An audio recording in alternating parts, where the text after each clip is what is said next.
The big room was full of creatures from different worlds.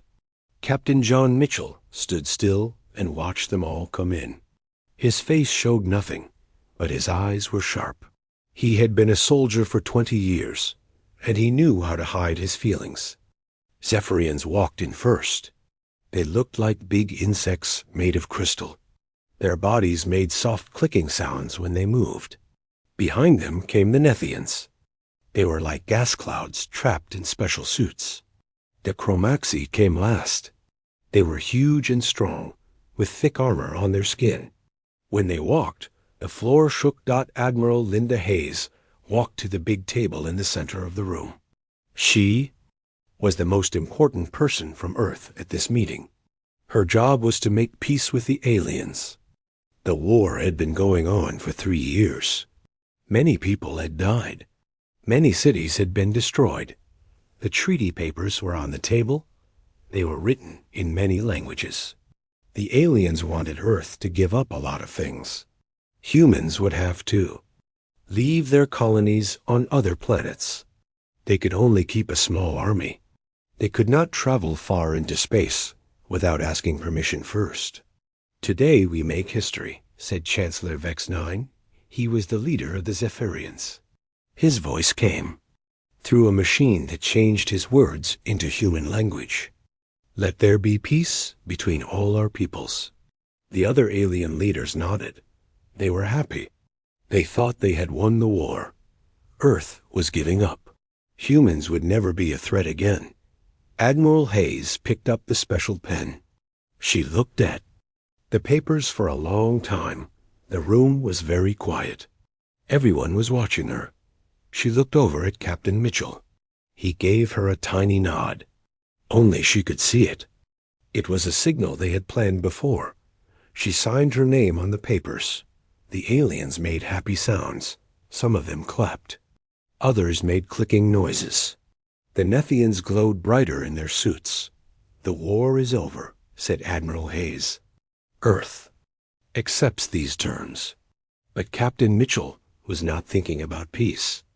He was thinking about something else. Something the aliens did not know about. He touched a small device in his pocket. It sent a secret message to a ship in space. Lieutenant Commander Alex Turner was on the ship called Defiant. It was flying around Earth. He got the message from Captain Mitchell. The message was in code. It said Phase 1 complete. Alex smiled. He turned to his crew.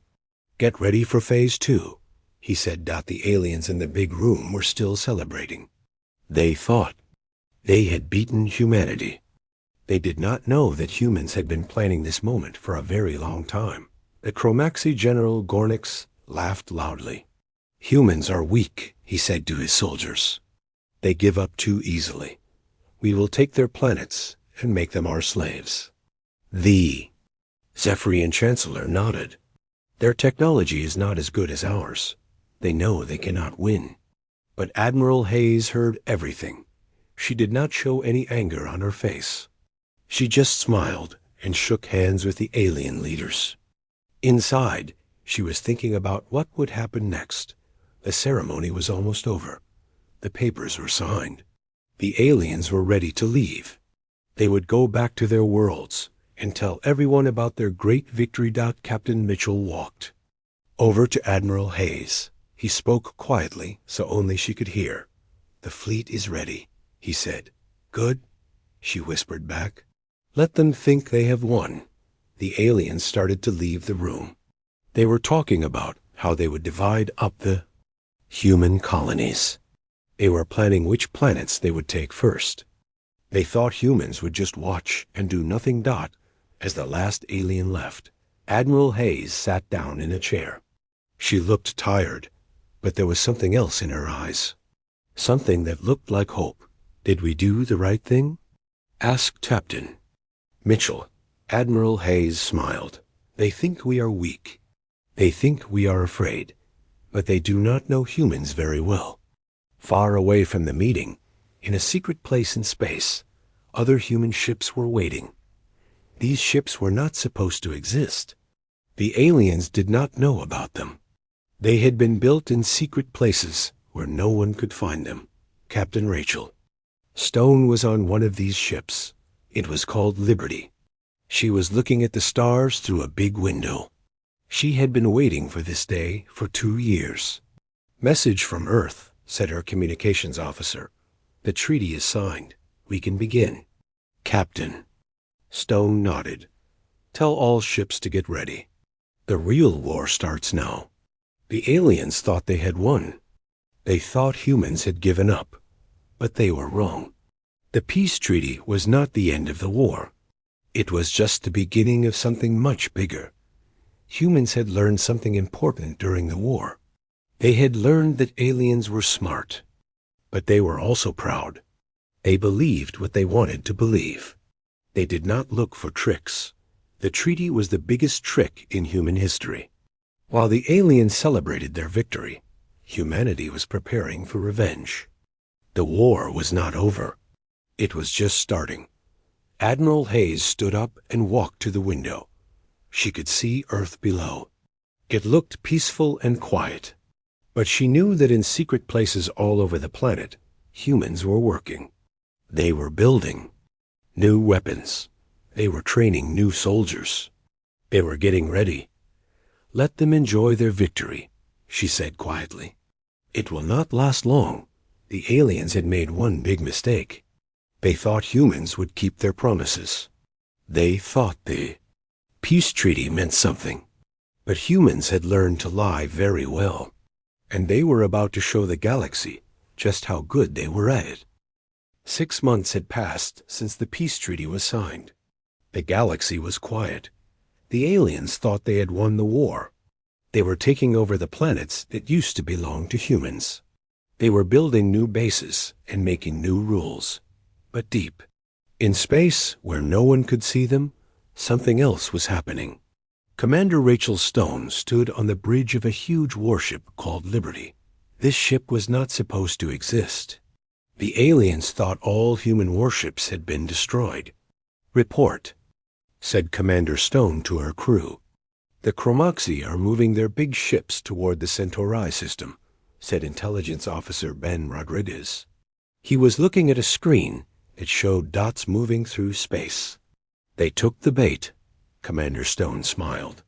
The bait was false information that humans had given to the aliens. They had made the aliens think there were secret weapons hidden on one of the old human planets. The Chromoxy were greedy and wanted to find these weapons. "Perfect," said Commander Stone. "While they chase shadows, we get stronger." The Liberty was not alone. There were 49 other ships just like it. They were all hiding in dark places where alien sensors could not find them. Some were behind asteroids. Others were in empty space between stars. All of them were waiting for orders. These ships had been built in secret. Work on them had started years ago, even before the peace talks began. Humans had known that the aliens would not honor any peace treaty, so they had prepared for this moment. On Earth, Dr. Corinne Phillips was working in a lab deep underground. The peace treaty said humans could not make new weapons, but it did not say they could not improve old ones. She had been working on something called quantum torpedoes for many years. The test was successful, she told General Frank Murphy over a secure communication line. "One torpedo can destroy a Chromoxy battleship." General Murphy nodded. "How many do we have?" 5,000, said Dr. Phillips. "And we are making more every day." The aliens had no idea. They thought human weapons were weak. They thought human technology was behind theirs. They were wrong about everything. Meanwhile, on the alien command ship called Sovereign's Edge, Commander Thek-7 was getting worried. He was a Zephyrian, and his job was to watch human space. He had been seeing strange things. Human merchant ships are asking for unusual flight paths, reported his aide. And some ships have disappeared near the outer systems. Commander Thek-7 looked at the reports. Something felt wrong, but he could not figure out what it was. "Maybe they are just scared," he said. The war was hard on them. But his aide was not convinced. Sir, what if they are planning something? Impossible, said Commander X7. We watched them destroy their fleet. We saw them give up their weapons. They are weak now. He was wrong.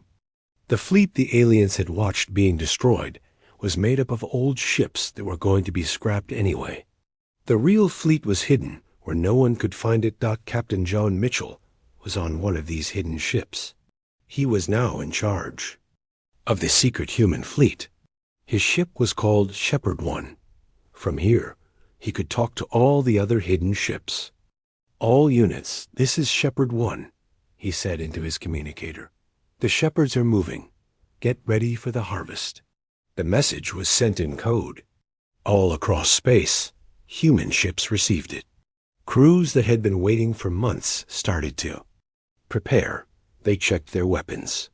They studied their targets. They got ready for war. The aliens still did not know. They were too busy celebrating their victory and dividing up human territory. The Chromaxi were the most confident. They thought humans were cowards who would never fight back. General Gonix, the Chromaxi leader, was planning to attack the Centauri system. His spies had told him there were human weapons hidden there. He wanted to find them and destroy them before humans could use them. Prepare the fleet, he told his officers. We will show the humans what happens when they try to hide weapons from us. His fleet was big and powerful.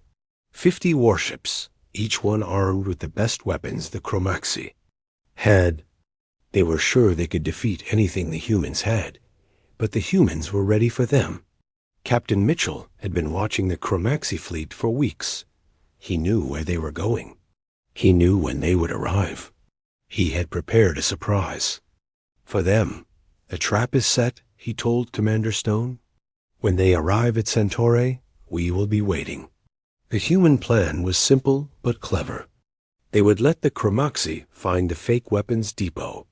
While the aliens were distracted, the hidden human fleet would surround them. It would be like a hunter catching an animal in a trap. Dr. Phillips loaded her quantum torpedoes onto the human ships. Each torpedo was small but very powerful. The aliens had never seen anything like them. They would not know what hit them. These will give us the edge we need, she told the weapons officers. 1 hit and their shields will fail. 2 hits and their ship will be destroyed. The human crews were excited. They had been hiding for months, pretending to be weak. Now they would show the aliens what humans were really capable of. Lieutenant Sarah Brooks was on the planet in the Centauri system. She was a Marine, and her job was to make the fake weapons depot look real. She had been working with her team for weeks, building fake buildings and setting up fake energy signals. Everything is ready, she reported to Captain Mitchell. When the Chromaxi arrive, they will see exactly what we want them to see. The aliens would land on the planet and find what looked like a human weapons factory. But it would all be fake. While they were searching the planet, the human fleet would attack from space out as the Chromaxi fleet got closer to the Centauri system. Captain Mitchell gave his final orders. All ships maintain radio silence. Let them think they are alone. When I give the signal, we strike. The moment of truth was coming. The aliens thought they were about to destroy human weapons. Instead, they were about to walk into the biggest trap in galactic history. The peace treaty had been a lie. But it was not the humans who had lied. It was the aliens who had believed their own lies about human weakness. Now they were about to learn the truth about what humans could do when they were angry. The Chromaxi war fleet moved through space like a pack of hungry wolves. War Master Gorix stood on the bridge of his flagship, the Blood Claw. He was a huge creature with thick armor and sharp teeth. His eyes glowed red as he watched the stars. We are almost at the Centauri system, reported his navigation officer. The human weapons depot should be on the 4th planet. Gornix smiled. It was not a nice smile. Good. We will destroy their hidden weapons. Then they will have nothing left to fight with. The Chromoxy fleet was impressive. 50 of their best warships, each one as big as a city. They had enough firepower to destroy a planet. Gornix was sure the humans would surrender as soon as they saw his fleet. But the humans were not planning to surrender. They were planning something much different. Hidden in the asteroid belt around the Centauri system, Captain John Mitchell watched the alien fleet approach. His ship, Shepherd 1, was powered down and silent. So were the 49 other human ships hiding with him. "Enemy fleet is entering the system," whispered his sensor officer. "They are moving exactly as we predicted." Mitchell nodded. The humans had studied the Chromoxy for years. They knew how they thought. They knew how they fought. And they knew how to beat them. "All ships maintain silence," Mitchell broadcast on a secure channel. "Let them get comfortable first." The human fleet was spread out through the asteroid belt. Each ship was hidden behind a big rock. From the outside, the system looked empty. The Chromoxy would not see them until it was too late. On the 4th planet, Lieutenant Sarah Brooks and her team were putting the finishing touches on their fake weapons depot. It looked real from the outside. Energy readings showed what appeared to be a working weapons factory. "The fake buildings are ready," she reported to her sergeant. "The holographic workers are in position. Everything looks like a real human base." But it was all an illusion. The buildings were empty. The energy readings were false. The workers were just light projections. When the Chromoxy landed, they would find nothing. Gornix's fleet reached the planet and immediately detected the fake depot. The Chromoxy War Master laughed loudly. Stupid humans. Did they think we would not find their secret weapons? He sent down landing ships full of soldiers. At the same time, he positioned his main fleet to guard the planet. This was exactly what the humans had hoped he would do. "The enemy is in position," reported Commander Rachel Stone from the Liberty. "They are scattered and focused on the planet. Perfect." The Chromoxy fleet was spread out over a wide area. Some ships were near the planet. Others were patrolling the outer system. They were not ready for a fight. They thought they were just collecting abandoned weapons. Mitchell watched the enemy positions on his tactical display. The trap was perfect. The Chromoxy were exactly where he wanted them. Their shields were down. Their weapons were not charged. They were completely vulnerable. "This is it," he said to his crew. "Today we show the galaxy what humans can really do." He opened a channel to all human ships. "All units, this is Shepherd 1. Execute Operation Harvest. Fire at will." The asteroid belt exploded with light. 50 human warships powered up their engines at the same time. The rocks that had been hiding them were suddenly lit up by engine fire and weapon charges. Chromoxy were caught completely off guard. Their sensors went crazy as dozens of human ships appeared out of nowhere. Ships that were supposed to be destroyed. Ships that were not supposed to exist. "Impossible," screamed Gornix. "Their fleet was destroyed. We saw the records." But the records had been fake. The ships the aliens had watched being destroyed were old vessels that were going to be scrapped anyway. The real fleet had been hidden, waiting for this moment. Mitchell opened a communication channel to the entire Chromoxy fleet. "This is Captain Mitchell to all Chromoxy vessels. You are surrounded. Surrender now, or we will destroy you." Gornix's roar of rage could be heard across the communication system. "Never. Chromoxy do not surrender. Attack." But it was too late. The human ships were already firing. Dr. Phillips' quantum torpedoes streaked through space like burning stars. Each one hit a Chromoxy ship with devastating power. The first torpedo hit the Chromoxy cruiser called Death's Hand. The ship's shields failed instantly. The second torpedo tore through its armor like paper. The ship exploded in a ball of fire. Direct hit. shouted the weapons officer on the Liberty. Enemy cruiser destroyed. All around the system, the same thing was happening. Human ships were firing their new weapons at the scattered Chromaxi fleet. The aliens had no time to organize a defense. They were being picked off one by one. Gornix tried to rally his forces. All ships formed defensive positions, returned fire. But his fleet was spread out and confused. The human attack was too sudden and too coordinated. The Chromaxi ships were powerful, but they were not prepared for this kind of ambush. The human ships moved like they had practiced this attack 100 times. And they had. For months, they had been training for this exact moment. Every captain knew exactly what to do. Commander Stone led a group of ships against the Chromaxi right flank. Target their engines first, she ordered. Disable them so they cannot escape. The quantum torpedoes were incredibly effective. The Chromaxi had never seen weapons like them before. Their shields, which could stop most attacks, were useless against these new human weapons. On the planet below, the Chromaxi soldiers were just discovering that the weapons depot was fake. They found empty buildings and holographic projections. There were no weapons at all. "Sir, there is nothing here," reported a Chromaxi sergeant to his commander. "The entire base is an illusion." Above them, the space battle was raging. The Chromaxi fleet was being destroyed piece by piece. They're powerful.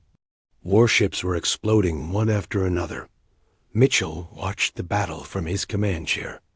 The plan was working perfectly. The Chromaxi had walked into his trap just as he had hoped. They were paying the price for underestimating humanity. "Enemy flagship is trying to escape," reported his tactical officer. Mitchell looked at the display. Gornix's ship, the Bloodclaw, was trying to run away. But it was too late. Human ships were closing in from all sides. "This is for everyone who died in the war," Mitchell said quietly. Then he gave the order. "All ships, focus fire on the flagship. End this." 20 human ships fired at the Bloodclaw at the same time. The massive Chromaxi warship was hit by dozens of quantum torpedoes. Its armor cracked. Its shields collapsed. And then it exploded in a flash of light that could be seen from the planet. Gornix was dead. His fleet was destroyed. The trap had worked perfectly. The battle was over in less than an hour. Of the 50 Chromaxi ships that had entered the system, only 5 escaped. The rest were destroyed or disabled. It was the biggest military defeat in Chromaxi history. Mitchell opened a channel to all human ships. "Well done, everyone. Phase 2 is complete. Now we move to Phase 3. The aliens had thought the peace treaty meant humans had given up. They were wrong. The treaty had been a lie. And now the whole galaxy would know it." The news of the Chromaxi defeat spread across the galaxy like wildfire. Within hours, every alien government received the same message from Earth. The message was simple but terrifying. The peace treaty was a lie. Humanity remembers. Humanity endures. Humanity strikes back. The Galactic Council called an emergency meeting. Leaders from all the alien species gathered in the same room where the peace treaty had been signed 6 months earlier. But this time, they were not celebrating. They were scared. Chancellor Vex 9 of the Zephyrians was shaking. His crystal body made nervous clicking sounds as he spoke. "How is this possible? We watched them destroy their fleet. We saw them surrender. Senator Clix of the Hegemony was angry. They lied to us. They signed a treaty and then broke it immediately." But Admiral Linda Hayes, appearing as a hologram from Earth, just smiled. It was a cold smile that made the aliens even more afraid. "We did not break the treaty. We simply showed you what you wanted to see." The aliens stared at her in shock. She continued speaking, and each word hit them like a hammer blow. "You watched us destroy our old ships. Ships we were planning to throw away anyway. Did you really think we would show you our real weapons? Did you think we would reveal our true strength to our enemies? The truth was more horrible than they had imagined. For 3 years, while the aliens celebrated their victory, humanity had been preparing for this moment. The peace treaty had not been surrender. It had been the biggest trick in galactic history. Every ship you saw us destroy was worthless. Admiral Hayes continued. Every base you thought you captured was empty. Every piece of technology you believed you took from us was already obsolete. We gave you exactly what you expected to see. The aliens looked at each other in terror. They had been completely fooled. While they were dividing up human territory, humanity had been building a secret fleet. While they were celebrating their victory, humans were planning their revenge. Commander Rachel Stone was leading the human fleet as it recaptured the outer colonies. But these were not desperate battles. The human ships moved with perfect coordination. They had overwhelming firepower. It was clear that this had been planned for years. The first colony the humans retook was New Boston, the Zephyrian garrison. They surrendered without a fight. They had seen what happened to the Chromoxy fleet. They did not want to die. This is Commander Stone to the Zephyrian commander, she broadcast. You have 10 minutes to evacuate all your forces. After that, anyone remaining will be considered hostile. The Zephyrians left quickly. They packed their equipment and ran to their ships. They did not want to fight humans anymore. They had learned that humans were much more dangerous than they had thought. On the research station called Prometheus, Dr. Corinne Phillips was overseeing the production of quantum torpedoes. The weapons that officially did not exist were now being made by the thousands. We are producing 200 torpedoes per day, she reported to Dr. Kevin Clark, her assistant. At this rate, we will have enough to arm every ship in the fleet. Dr. Clark shook his head in amazement. The aliens made us sign a treaty that said we could not develop new weapons. But they never asked about the weapons we already had. It was true. The quantum torpedo project had been started decades ago, long before the recent war. The aliens had forbidden new weapons development, but they had never asked about old projects that were already in progress. The aliens were learning that humans were very good at finding loopholes. The peace treaty had many rules, but humans had found ways around all of them. They had followed the letter of the law while completely ignoring its spirit. All across the galaxy, human forces were advancing. They moved from system to system, retaking everything they had lost. The aliens tried to resist, but it was hopeless. The human fleet was too strong and too well-organized. The Nethians tried to make a stand at the Vega system. They had 20 ships and a heavily fortified base, but the humans destroyed them in less than 2 hours. The quantum torpedoes cut through their defenses like knives through butter. Sir, the Nethian fleet is completely destroyed, reported Lieutenant Commander Alex Turner from the bridge of the Defiant. No survivors. Captain Mitchell nodded. He felt no joy in the victory. This was not about celebration. This was about teaching the aliens a lesson they would never forget. The lesson was simple. Humans could be defeated, but they could never be conquered. The aliens had won battles, but they had never understood what they were truly fighting against. The aliens made a mistake, Mitchell said to his crew. They thought winning a war meant crushing your enemy. But humans know that sometimes you have to lose a battle to win the war. The peace treaty had been humanity's greatest weapon. It had made the aliens overconfident. It had made them lazy. It had made them believe that humans were weak and would never fight back. President Jennifer Adams addressed the world from the White House. Her speech was broadcast not just to humans, but to every alien species in the galaxy. Her words carried the weight of humanity's anger. To our former enemies, she said, you believed you had defeated us. You celebrated our surrender. You divided our worlds among yourselves like prizes. But you made one critical mistake. You assumed we would forget what you did to us. The human fleet now numbered in the thousands. Ships kept appearing from hidden bases and secret construction facilities. The aliens realized that these bases had been built during the war, while they thought they were winning. We have been preparing for this moment for years, President Adams continued. While you celebrated, we built. While you divided our territory, we planned. While you thought you were safe, we were coming for you. The aliens had no answer. They had been outplayed completely. The humans had turned their victory into defeat through patience and careful planning. Admiral Hayes coordinated the final phase of the operation from Earth. This was never about winning a single war, she explained to the human commanders. This was about making sure the galaxy never underestimates humanity again. The alien fleets were surrendering one by one. The Zephyrians gave up first. Then, the Nethians. Even the proud Chromoxy, what was left of them, asked for mercy. But the humans were not interested in mercy. They had learned that mercy was seen as weakness by the aliens. This time, they would accept nothing less than total surrender.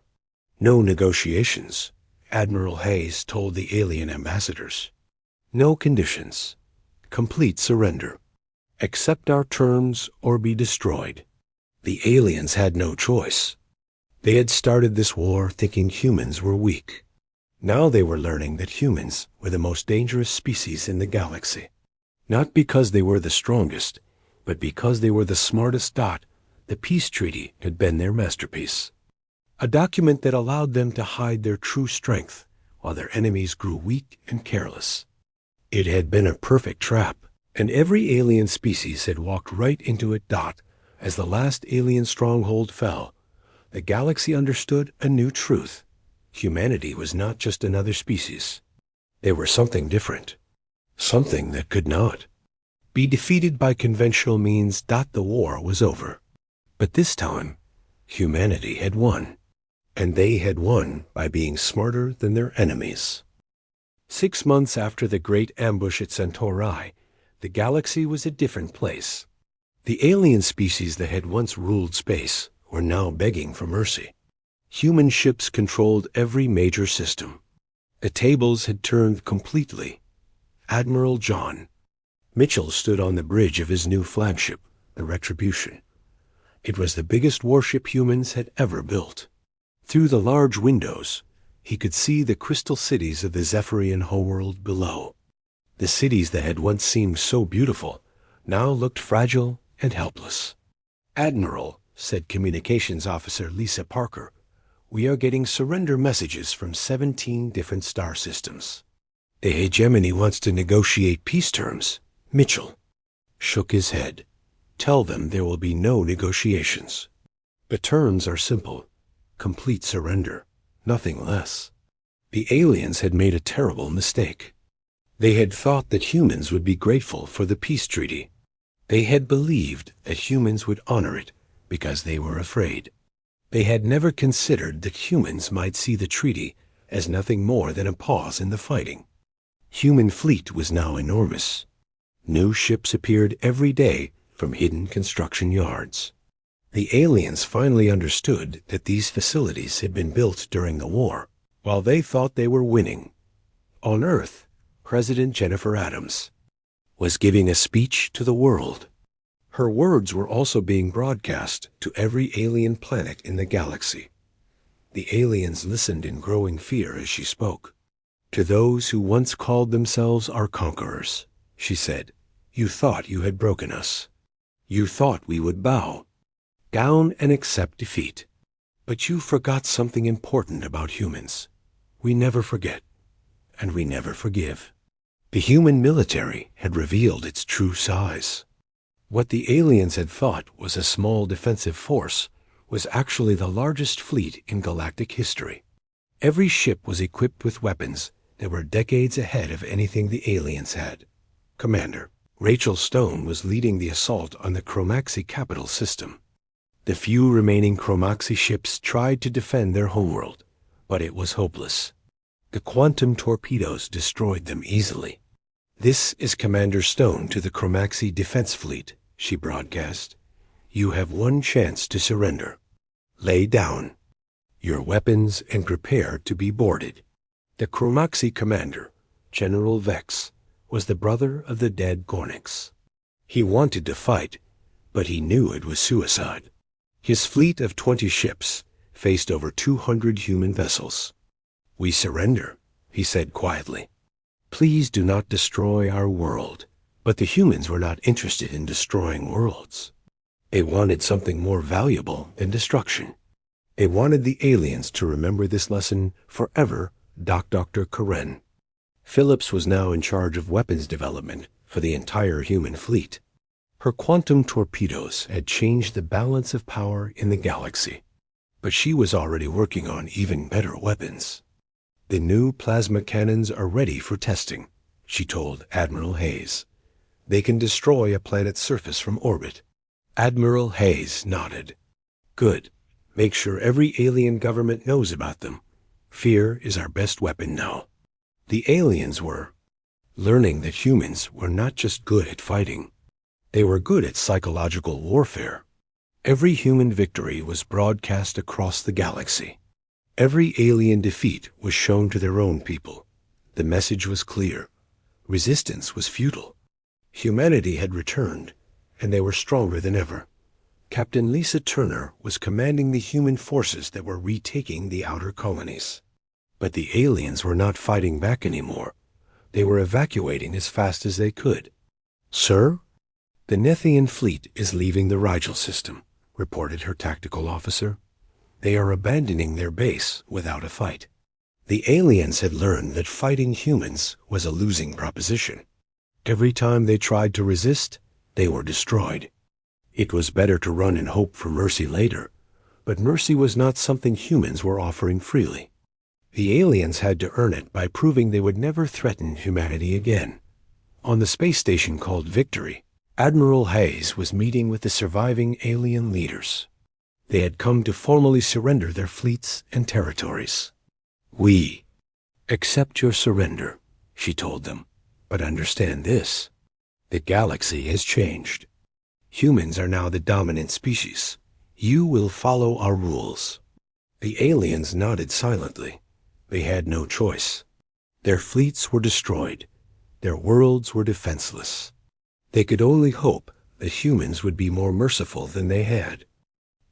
Chancellor Vex 9 of the Zephyrians spoke for all of them. "What do you want from us?" Admiral Hayes smiled. "We want you to remember. Remember that you attacked us first. Remember that you celebrated our defeat. Remember that you divided our worlds among yourselves. And remember what happened when we fought back." The truth was finally clear to everyone. The peace treaty had never been about peace. It had been about giving humanity time to prepare for this moment.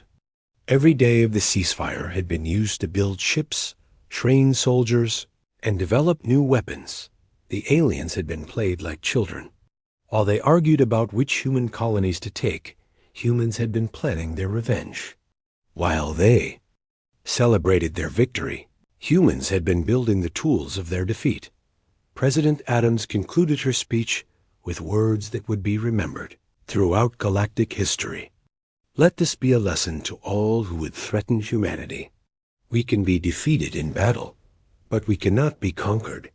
We can be forced to sign treaties, but we cannot be forced to honor them. We are human. We endure. We adapt.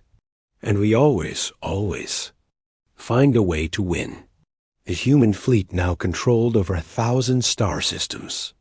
What had once been alien territory was now part of the growing human empire. The species that had once ruled the galaxy were now subjects of the people they had tried to destroy. But the humans were not cruel rulers. They did not enslave the aliens or destroy their worlds.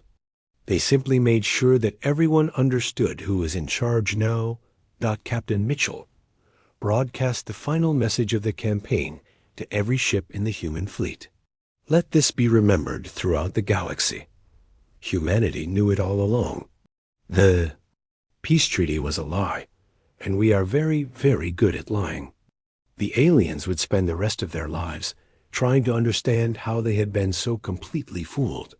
They had thought they were dealing with a defeated enemy. Instead, they had been facing the most cunning species in the galaxy. The war was over. Humanity had won. But more importantly, they had won by being smarter than their enemies. The galaxy would never be the same. The alien species that had once thought themselves superior now understood the truth. Humans were not just another species to be conquered. They were something unique, something dangerous. Years later, alien children would be told stories about the Great Deception. They would learn how humanity had turned defeat into victory through patience and cunning. They would be taught never to underestimate the small blue planet at the edge of the galaxy. The peace treaty still existed in the Galactic archives, but now it was studied as the greatest military deception in history. Future generals would analyze it, trying to understand how humanity had fooled an entire galaxy. Admiral Hayes retired to a quiet farm on Earth. She had lived to see humanity become the dominant force in the galaxy. When young officers came to visit her, she would tell them the same thing every time. The aliens made one mistake, she would say. They thought that signing a piece of paper would change who we are. But humans are humans. We fight when we have to fight. We hide when we have to hide. And we win when we have to win. Commander Stone became the first human governor of the former Chromoxy territory. She ruled with fairness but firmness. The aliens, under her command, learned that humans could be good leaders when they were respected. Dr. Phillips continued her research. But now she worked on peaceful technologies. The quantum torpedoes had served their purpose. Now humanity needed tools for building, not destroying. The hidden fleet bases were revealed to the galaxy. The aliens were amazed by the size and sophistication of the human construction projects. They had been building an empire while pretending to be defeated. Captain Mitchell was promoted to Fleet Admiral and put in charge of galactic security. His job was to make sure that no alien species ever again threatened human worlds. He took the responsibility seriously. The memorial to the war dead was built on Earth, but it was not just a monument to those who had died in battle. It was also a tribute to those who had lived to see the victory. The peace treaty was displayed there with a simple inscription. Sometimes the greatest victory requires the greatest deception. Humanity had learned an important lesson from the war. They had learned that in a galaxy full of hostile species, sometimes you had to be willing to lie, cheat, and deceive to protect what you loved. It was not horrible, but it was necessary. The aliens had learned their lesson too. They had learned that humans were not like other species. They were unpredictable. They were clever. And they were very, very dangerous when they were angry. The peace that followed was real. But it was not the peace the aliens had wanted. It was peace on human terms. The galaxy would be ruled by the species that had proven itself the smartest, not the strongest. And somewhere in the depths of space, human engineers were already working on the next generation of ships, just in case the galaxy forgot its lesson.